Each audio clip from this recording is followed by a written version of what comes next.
Welcome back to the Business Leaders of America podcast, where business leaders come to share their advice and journeys to success with existing and emerging leaders of America. Now, here's your host, Dylan Bloyd. Hello, everyone, and welcome back to the Business Leaders of America podcast. Today, I'm joined by someone whose life and career embody the very idea of reinvention, a serial entrepreneur, best-selling author, and globally recognized expert on helping people and organizations adapt to change in the modern age. Nikki Barua has spent 25 years guiding Fortune 500 companies through digital transformation, cultural shifts, and the evolving demands of a fast-moving world. Her work has been featured in CNBC, Bloomberg, Fortune, and even Forbes. From her beginnings as an immigrant arriving in the US to becoming the CEO and co-founder of FlipWork, a company helping leaders reinvent how they think, work, and lead in just 90 days, Nikki's story is rooted in resilience, bold vision, and the belief that human potential is still the most powerful technology on Earth. In this episode, we'll explore why reinvention is the future of leadership, how authenticity outperforms assimilation, and what business leaders must rethink as AI becomes central to every organization. Nikki, welcome to the show. Thanks for inviting me, Dylan. I'm so excited to be here. Yes, absolutely. Nikki, so your journey began in 1997, stepping into the US for the first time with what you've described as a heart full of hope and a suitcase of dreams. I love that. So, what was the earliest moment when you realized reinvention would become the central theme of your life and career?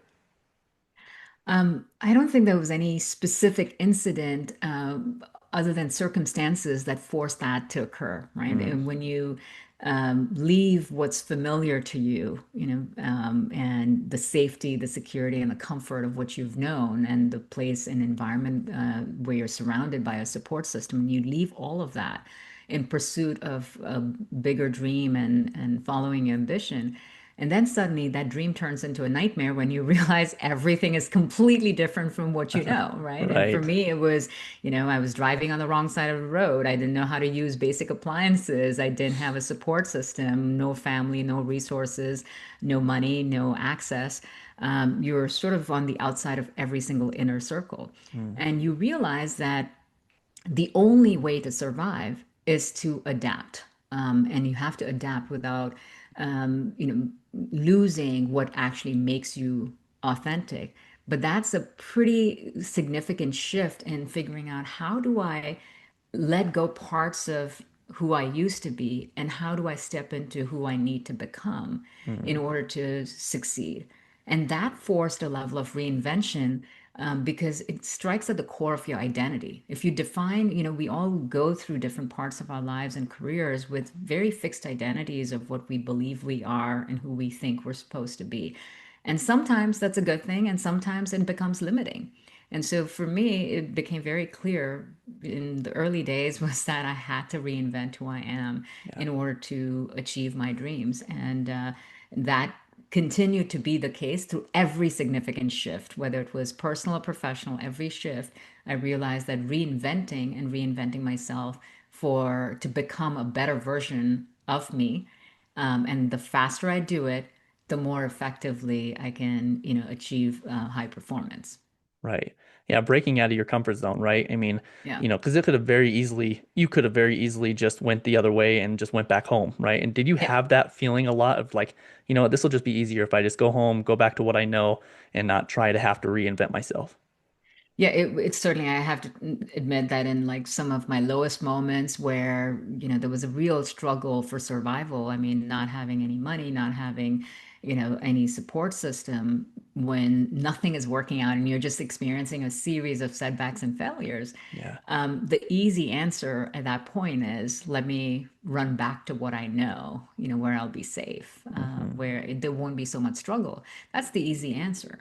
But it's also retreating back. It's going backwards. It's living life in reverse motion. And that was just something I did not allow myself to do.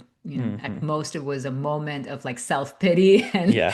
letting myself feel like, okay, maybe there's a plan B if nothing worked out. But Hmm. ultimately, it was just not something I allowed myself to retreat into.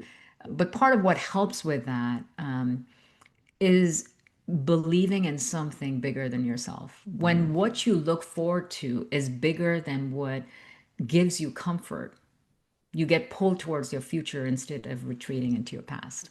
Yeah, exactly.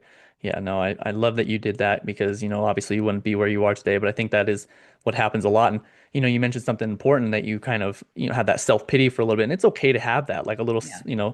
pity party for a minute, but then Yeah. pick yourself up and keep moving forward, right? Absolutely. I mean, look, we're all human, right? I mean, Yeah. there are moments where you're gonna feel like crap. You're Yes. you're gonna hurt, you're gonna be angry, you're gonna be sad, you're gonna be scared. Those are all emotions that are only natural for any human being. And it's better to feel them fully and be Yeah. in that moment, but it doesn't have to define everything. You don't have to stay in it. Feel it, let it go, move on, and be clear about who you really want to be and move towards that. Right. No, I love that. Yeah, I want to dig a little bit deeper in this because, you've spoken openly about trying to, fit into boxes defined by others early in your career, right? So, how did you recognize that authenticity rather than assimilation was the key to unlocking your potential? One vivid memory that has always stood out for me in that experience was one of my early jobs. I was in management and consulting and advising and working with top executives in the world's largest companies. Mm, And I was in my 20s.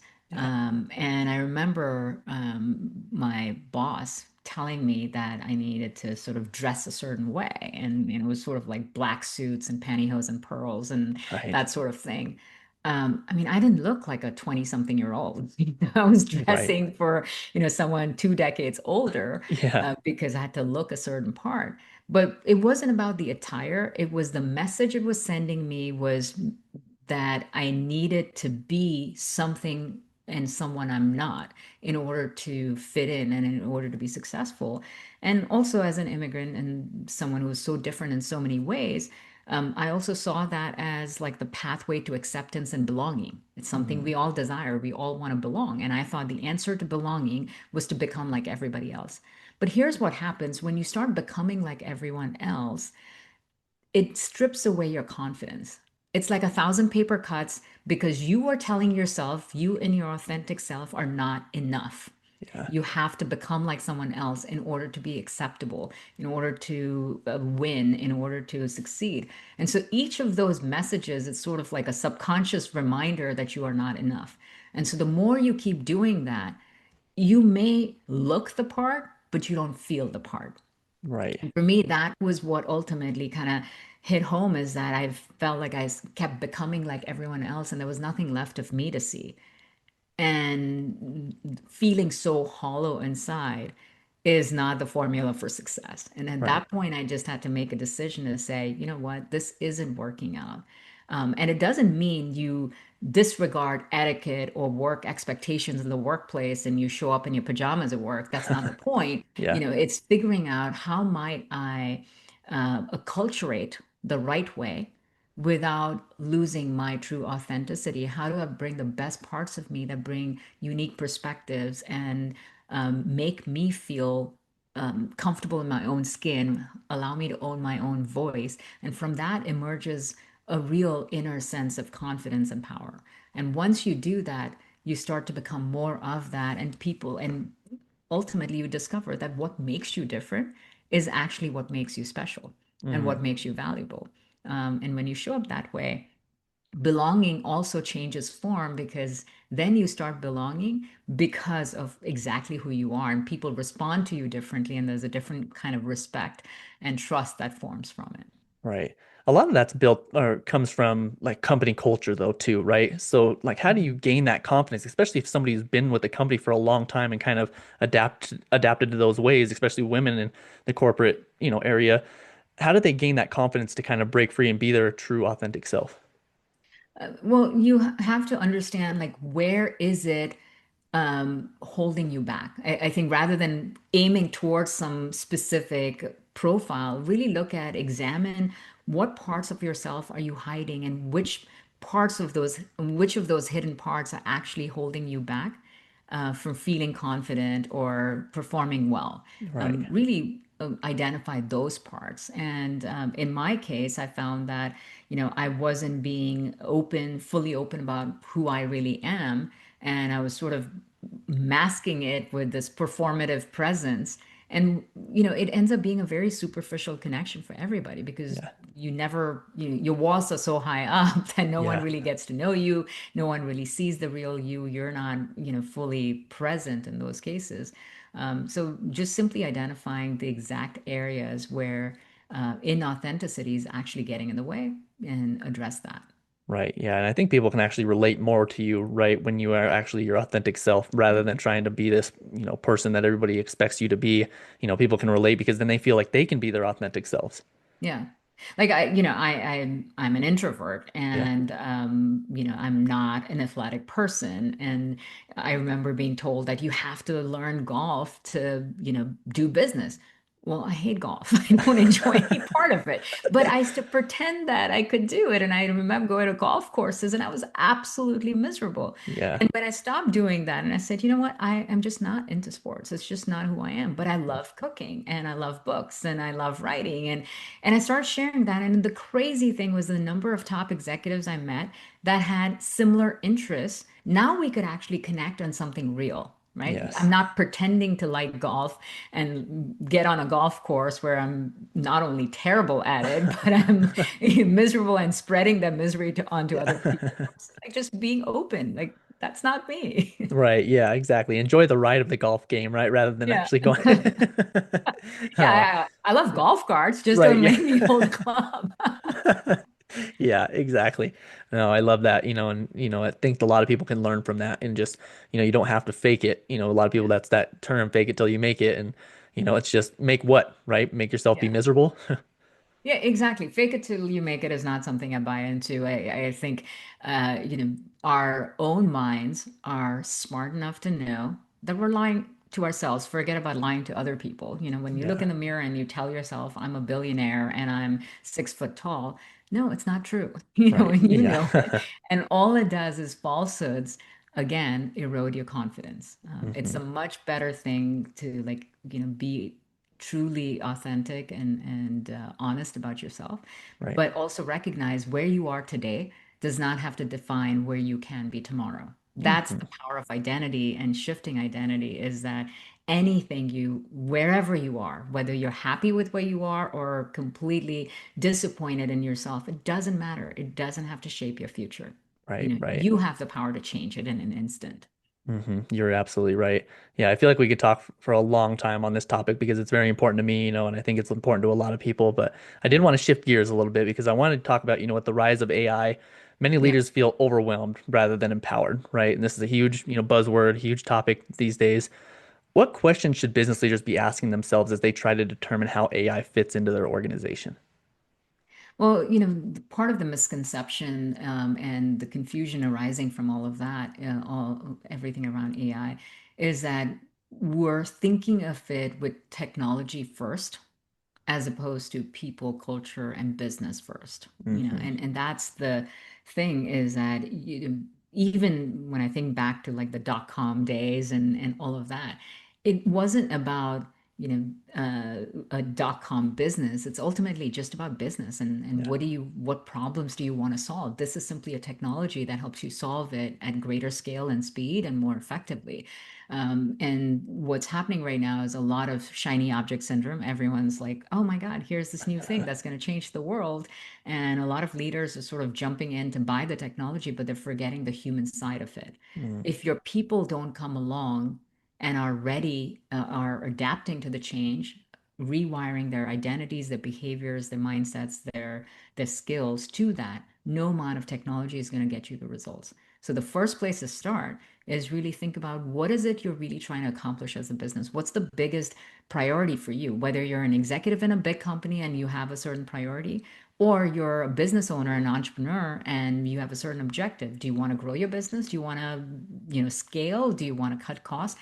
Start with that business priority and then think about how might you achieve that with humans and machines collaborating together. That's the Mm. real opportunity is that you in the old days it was all about like I have a business goal and I need to think about how my team is going to get there. Now your team is comprised of humans and machines, and together you have exponential capability, Hmm. and so you can achieve things much faster at a higher scale, but it still is in the pursuit of something more fundamental, which is what is your business goal?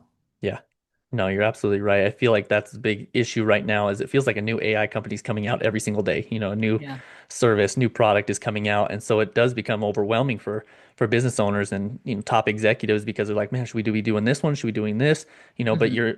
you hit it right on the head with saying that they need to think of the issue that they need to and the problem that they want to fix or where they want to scale first before they Yeah. actually, buy the product or service, right? Yeah, and really consider the human experience through all of that because all of us have a certain playbook in not only what makes us successful and high performing, but also our conditioning. Take any job, whether you're a marketer or you're a salesperson or you do operations, we have learned how to do our jobs a certain way, and we derive our sense of worth from how well we do that. Yeah. I put in X number of hours or I do high quality work. That's why I'm valued. The challenge with AI in this context is that AI can do it faster than you, Yeah. probably better than you. And if you don't let go of that old playbook and really think about how might I create value now? What parts are uniquely my zone of genius? And what parts do I need to let go and let AI do? Unless you're very clear about that, it doesn't matter what technology is at your disposal, you're still going to use the old playbook. And Right. that's where ROI gets lost, and companies invest millions and still don't get any ROI from that because they're focusing on the technology and forgetting the humanity. Right. Yeah, exactly. And it seems like a lot of the time they'll bring in new programs where they just because of the cost savings it promises, then when they actually try to put it into play, the people struggle with it, it actually ends up costing them more money because of the time to figure out how to work it, right? So you're Right. right. I think they do Or need to think. sometimes doing very superficial trainings, right? Like if I was talking to this one company that rolled out like vibe coding Mm, for everybody. yeah, Now, if I'm a copywriter or a marketer or any other job, like not everybody needs to learn to vibe code. That's not the right. use of AI. What Yeah. everybody does need to know is really thinking about what is the appropriate application of this technology to help me amplify my greatest value. How do I move from low level tasks to high value tasks? And where in my workflow does AI play a role? Mhm. That is the reinvention part, and that should be the focus rather than just throwing more tools at people. Yeah, no, you're exactly right on that. Because and at the same time, your latest venture, FlipWork, Yeah, focuses on helping companies reinvent, 90 days using an agentic system that, works alongside people. So exactly what we were just talking about. So what yeah. inspired that idea behind FlipWork? Well, it was a lot of conversations with leading companies and top executives where I started to see the same exact theme. A lot of them were asking me about, what they should do about AI or with AI because executives are getting a lot of pressure from the board saying, "Hey, how are you using AI in the business? What's your plan with AI?" Yeah. And teams are looking to leaders to say, "Well, what do we need to do? What's our, sort of game plan with AI?" And meanwhile, the executives are sort of, also trying to figure out their own way Yeah. because nobody is an expert in this. It's emerging, so fast and evolving so quickly that everyone's trying to wrap their heads around it. And a lot of the conversations I was having really kept coming back to like, should I buy this tool or should I buy that tool? And I realized like they were not getting the results that they wanted because their people was still stuck with old identities and old playbooks. Mm, And the only way that that transformation happens is typically through change management consulting. And yet, change management is also obsolete and outdated. It's slow. If you yeah. really think about all of the change management consulting work that's done, that's consulting firms bringing hundreds of consultants, charging by the hour. Mhm. It's like an episodic change where there's a start date and an end date for change management. Yeah. That method doesn't work in a world that's changing so fast and continuously.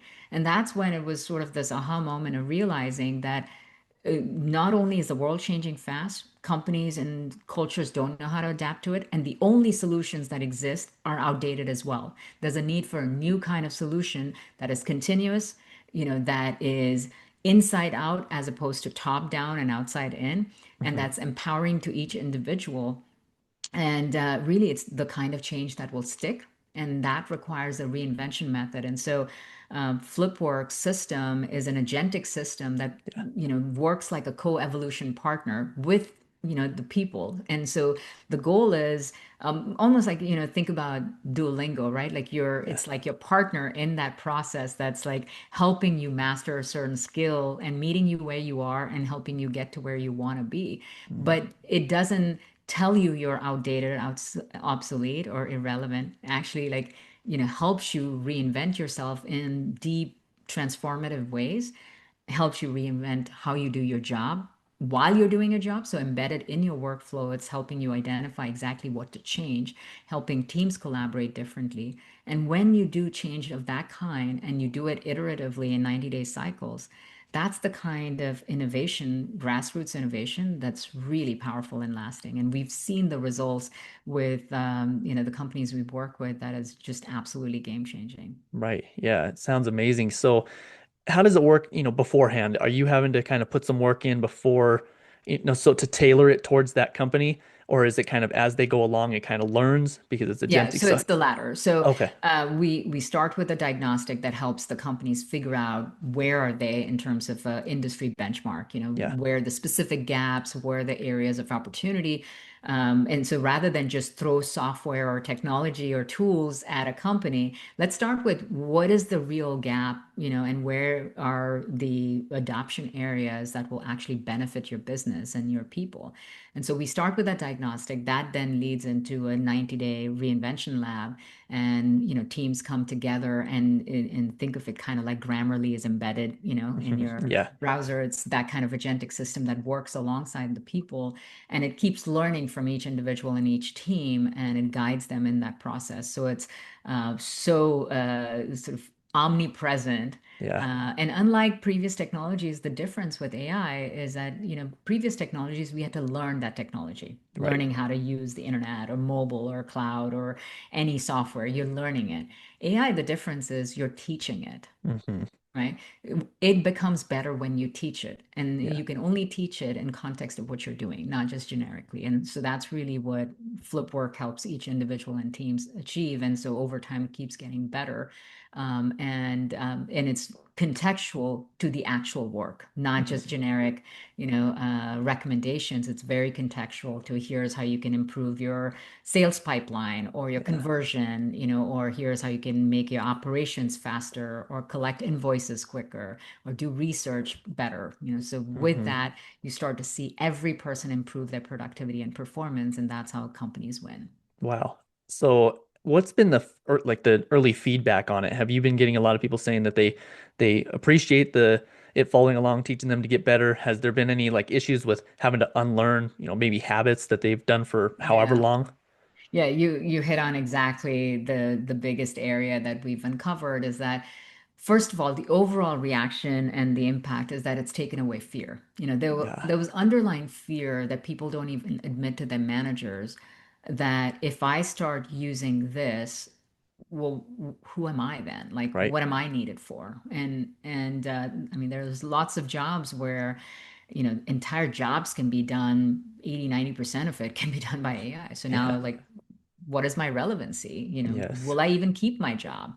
And so the hesitation, on one hand, everyone's excited about AI because they see the power of it. But on the other hand, if it's going to take away your livelihood, it also brings up fear, Hmm. not just about your paycheck, but about your purpose. Yeah. What are you actually creating in the world? And so because of that, there's some hesitation around actually fully adopting it in your work. And what that does for businesses is if your teams are not adopting it, then you're not getting the efficiency gains or the performance gains that you could get. So Yeah. what our work has really helped companies achieve is that it's replaced that fear with actual excitement because people can see how it amplifies their unique human abilities, actually allows them to shift to more higher value work, Hmm. and makes them feel empowered that they matter and that they're actually contributing positively.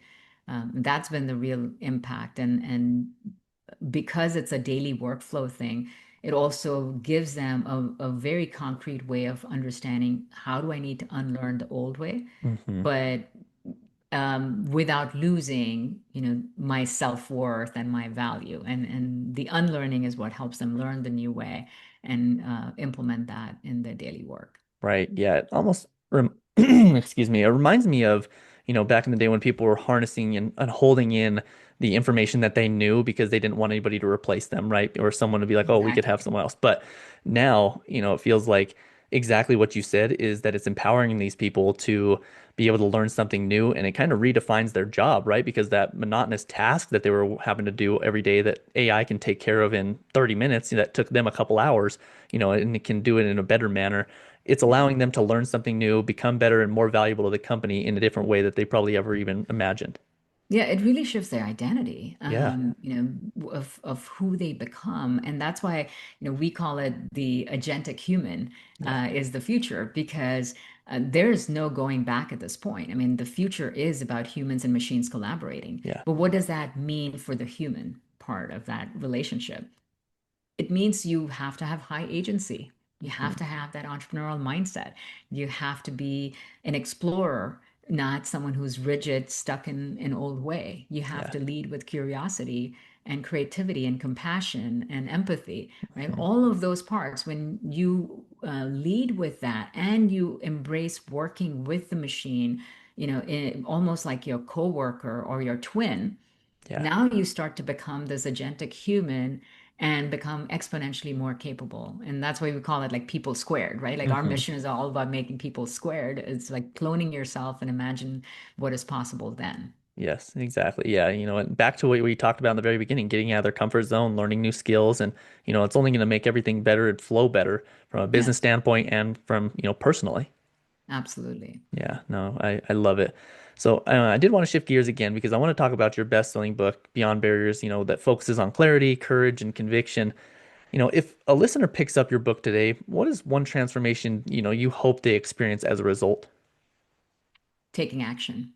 Hmm. Um, in all of the research and conversations I've had with some of the world's highest performers, leaders, CEOs, entrepreneurs, the one question that I consistently ask them was what was at the source of their success, to really simplistically, not about I had great investors, I came up with a brilliant idea and all of that. What was the most common theme?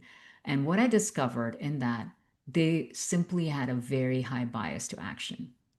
um, a lot of people get stuck in their dreams and their vision for the future and what they want, their desires. They get stuck in that, but the overthinking and underacting is what prevents them from actually getting there. And the Right. difference I've seen with all of the high performers and high achievers is they simply take more action faster than the average person. And so the question is, well, what gets in the way of people taking action? What gets in the way is lack of clarity. Like you Yeah. simply don't know what you really want, or fear gets in the way and you're afraid to take risks or make changes to your life, or shift in that direction. And then you're not, operating with a kind of, conviction that allows you to continuously reinvent and adapt and pivot and change and whatever you need to do. And so, simply put, the transformation that I hope people get is move towards action. Just Yes. take more action and remove the things that get in the way. Yeah, clarity is exactly it because and the great thing about AI nowadays is it can actually if you are unsure of what you need to do to move forward, you can ask the questions and find out, almost instantaneously. And then what Exactly. it even puts out a blueprint for you, a step by step of how you can get there. So, there's no excuse, I feel like now. It Yeah, is well, there is no shortage of information today. right. We all have access to infinite intelligence to solve any problem. Yeah. But what AI cannot do for any of us is that it cannot do the actual work for us. Right. That's still up to us, and Yes. and it cannot overcome our fear. It cannot overcome our hesitation or overthinking, any of that. Right. But it certainly removes the barrier of knowledge, Hmm. not being available. It's really democratized intelligence and insights. Right. Yeah, it's not going to magically appear for you. You still do have to take action, Yeah. but taking action is a lot easier now with the information that we have. Yes. Right, right. No, I love that, Nikki. Well, this has been amazing. I do want to ask you, for listeners who want to learn more about FlipWork or pick up your book, what's the best way for them to do so? Connect with me through my website at nikkibarua.com. I also have a weekly newsletter called Reinvention Roadmap that provides a lot of actionable strategies every week of how to win and lead boldly in the AI age. And connect with me on LinkedIn. And for FlipWork, it's flipwork.ai. Oh, that's perfect. Yeah, I'll make sure that those are all in the show notes and a little bit easier accessible for the Yeah. for the listeners. So I do always like to end the podcast with a question for the entrepreneurs and the listeners out there. So for business leaders who feel stuck, whether in their mindset, their culture, or their capabilities, what's the first reinvention step they can take within, like the next 24 hours? Name the limiting belief that is holding you back. Mm, Name it. Um, and what that does is, the unconscious ignorance of fears and hesitations doesn't allow us to solve the problem. That idea of a well-framed question is half the problem solved. That's really what it comes down to: a clearly identified limiting belief or fear, whatever it is, the obstacle that is in your way. When you identify it and name it, you can find the path to overcome it, and that's mm. what's going to lead you into reinvention. Yes. Oh, I love that, Nikki. Well, that is great advice, and I really do appreciate you joining today with, spending time with me and the listeners. Thanks for having me, Dylan.